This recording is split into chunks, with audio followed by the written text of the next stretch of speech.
बोल बोल कर थक गया हूँ कि भाई ऐसे नहीं होता है। बोल बोल कर सितंबर से थक गया था कि मार्केट गिरेगा, पर फिर लोग आज के डेट में भी नए नए कारण खोज कर ला देते हैं कि भाई चाइना ने नया वायरस खोज लिया, ट्रम्प ने टैरिफ लगा दिया और बाकी कितनी एक बातें कहते हैं। लेकिन ये मानने को तैयार नहीं कि भाई मार्केट जब ओवर वैल्यूड होता है तो वहाँ से मार्केट को करेक्ट होना होता है।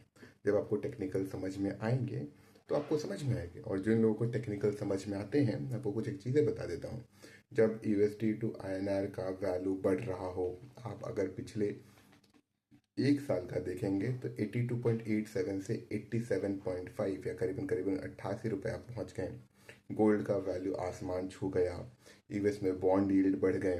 ये सब कुछ एक ही तरफ डिनोट करता है कि मार्केट बहुत ज़्यादा ओवर वैल्यूड है, करेक्शन होने हैं। इसलिए क्या बोलते हैं, जो लोग बड़े प्लेयर्स हैं वो मार्केट से आउट होते हैं। पर आपको और मुझे ये तो समझना नहीं है। खैर, कुछ वो बातें बता दें जिसकी आपको ज़रूरत है। पहली बात, आज सैटरडे का शाम रात 11:30 बजे बता दूं, मंडे को इंडियन मार्केट अभी भी डाउन है। 99.9% टाइम सही होना चाहिए। 0.1% टाइम अगर उल्टा रहा तो मेरे गलत एनालिसिस है। इसको 99.9 कहें, 80% कहें, जो भी कहें। पॉइंट नंबर 2, यूएस से जो गाड़ियाँ इंपोर्ट हो रही थी फिर बाकी चीज़ें उस पर जो ईवी कार्स थे जिस पे ड्यूटी अराउंड अप्रॉक्स 100% रखने का था, वो 15-12% के आसपास लाने का बात चल रहा है, जिसके कारण ये बहुत पॉसिबल है कि इंडिया के जो ईवी स्टॉक्स हैं या फिर ऑटोमोबाइल के स्टॉक्स हैं वो नीचे गिरे। पॉइंट नंबर 3, जितने भी स्टॉक्स हैं जो मैं ये कह रहा हूँ कि मार्च, मिड मार्च या अप्रैल से आप, मार्च के लास्ट वीक से आप इन्वेस्ट करना शुरू कर सकते हैं। जो आपको पहले इन्वेस्ट करना चाहिए वो लार्ज कैप स्टॉक्स में इन्वेस्ट करना चाहिए, और फिर आप मिड कैप और स्मॉल कैप में इन्वेस्ट करें। क्यों?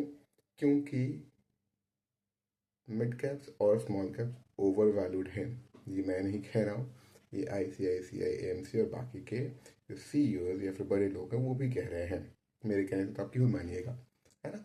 तो एनीवेज ये सारी बातें हैं, आपको मैंने बता दी। मिड मार्च के बाद लेकिन मार्केट फिर से करेक्ट होगा, फिर चाइना का वायरस भी ठीक हो जाएगा, ट्रम्प का टैरिफ भी चला जाएगा। मीन वाइल में बता दूँ, एलन मस्क ने कहा है कि इंडिया कैन बीट अस। और एक जगह जहाँ पे आप इन्वेस्ट कर सकते हैं वो है इंडिया का green sector, space sector, green plus space sector. तो ग्रीन फ्यूल और स्पेस का मौजो या फिर इंडिविजुअली जहाँ जहाँ मिले आस्ते आस्ते इन्वेस्ट करना शुरू कर सकते हैं। Thank you, good night. अच्छा, एक और बात, बहुत जल्दी स्टॉक मार्केट के ऊपर या फिर ओवरऑल बिजनेसेस को कैसे डील करें उसके ऊपर मई तक हो सकता है क्लासेस लेके आऊँ। क्लासेस ना ही सस्ते होंगे ना ही उस पर डिस्काउंट मिलेंगे, तो ऑफकोर्स सबके लिए अफोर्डेबल नहीं होगा। अच्छी चीज़ें सस्ती होनी भी नहीं चाहिए। तो आप लोगों के लिए फ्री का ज्ञान चलता रहेगा। बाकी जो लोग सच में डिटेल में चीज़ें जानना चाहते हैं उनके लिए जल्द आ रहा है stock market classes from mid में। Thank you, bye bye, good night.